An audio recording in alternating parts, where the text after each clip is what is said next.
لجنة التحكيم، نعرف أن المسؤولية عليكم كبيرة، ولكن المسؤولية الأكبر الآن على من؟ على من سيحمل لقب شاعر البيت وشاعر الشطر وشاعر الصورة.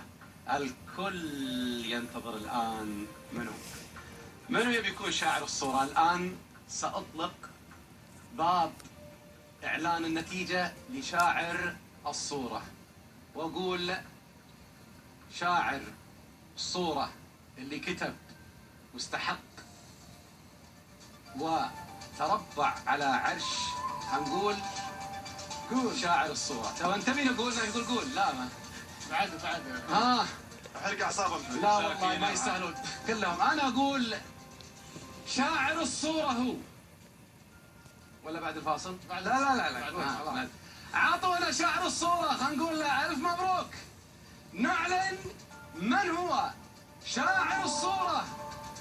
شوفوا على الشاشة، 1 2 3 و4 و5 و6 و7. يلا يا رب، يلا يا رب، شاعر يلا الصورة يا رب.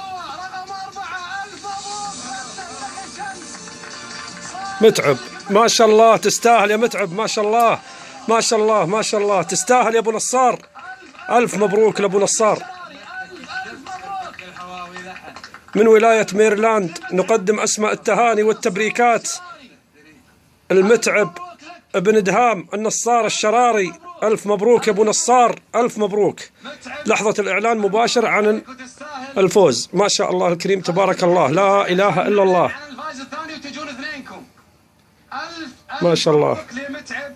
خليك واقف يا متعب، أنت متوج، أنت فايز. ما شاء الله ما شاء الله. كان شاعر نقض الصورة. ما شاء الله. الآخر سيكون لمن؟ لشاعر الشطر. باركوا لك يا متعب، باركوا، تستاهل. على فكرة متعب في بداية الحلقة في التقرير قال الوعد قدام، والله وفقه. خل نروح إلى شاعر الشطر.